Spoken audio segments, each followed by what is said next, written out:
Bakit ka nandito? Naghahanap Dalawa. ka? Kung may makakita, kung may makakita, kung may makita, kung may makatanggap sa anak, charot. Anong wala, paano di ano ka, bulag? Hindi ka mabulag para di Wala. makakita ka dito. Ang tanong dyan, mahilig ka ba sa gwapo? Hindi ako mahilig sa gwapo, gusto ko yung mabait. Ha? Yung tanggap ako, Pakinsdale na ba? Mabait. Hello po. Hello. Ilang taon ka? Sir, huwag kang malikot, sir, ha? 36 po. Okay. 40 ako. Taga-asa? Taga saan? Sir, sir, atras ka doon, sir. Taga Negros. Taga Negros po. Atras ka doon, sir. Asan sa Negros? Umatras ka. Ano ba yun? Saan ka sa Negros? Okay. Ako Cebu. Bacolod City. Sa? Okay. Bacolod. Ilonggo daw siya, Bacolod. Single mom. Ilonggo. Sir, single mom to si Single mom. Miss Ann. May 2 anak. Walang problema dyan. Then, Kaya natin tanggapin yung mga ganyan. anong trabaho Anong mo, natin? kuya? Huwag mo dagdagan yung problema mo. Kung gusto mo magka-problema, ikaw lang. Anong trabaho mo? Ano po? Ano natin? Maintenance. Ba't ka Maintenance nag-isip? po. Nag-isip pa Maintenance ng trabaho. Maintenance ng ano? Hindi maintenance.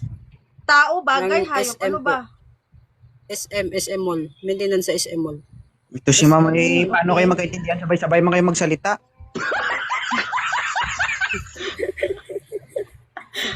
Mahirap pag Ano hanap marites mo, yung kuya? kausap mo kasi hindi ka pa tapos. Yung hanap ko si isang babae yung simple lang tsaka marunong makontento tsaka tanggap din ako. Tulad ng pagtanggap ko sa kanya. Okay. Then, Hindi naman Ano? kasi basihan yun sa sa itsura eh.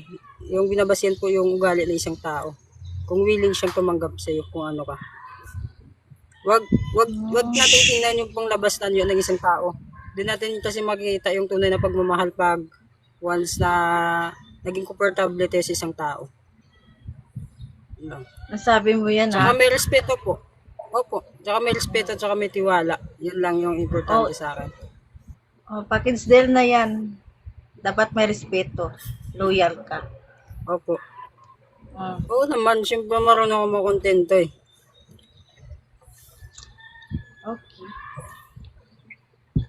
Hindi naman po tayo hindi ma'am? naman natin masasabi na kasi ginagawa po yan hindi naman mahirap kasi mangako nang hindi mo tinutupad kasi yung ibig sabihin nun sinungaling ang tao pag hindi mo tinutupad, diba? Pinag-isipan, sige na, kuya. Okay na. Sige. Banat, follow mo siya, sir. Ma'am, follow mo si sir. Okay? Sige po. Palo. Sige po. Thank you po. Bye-bye.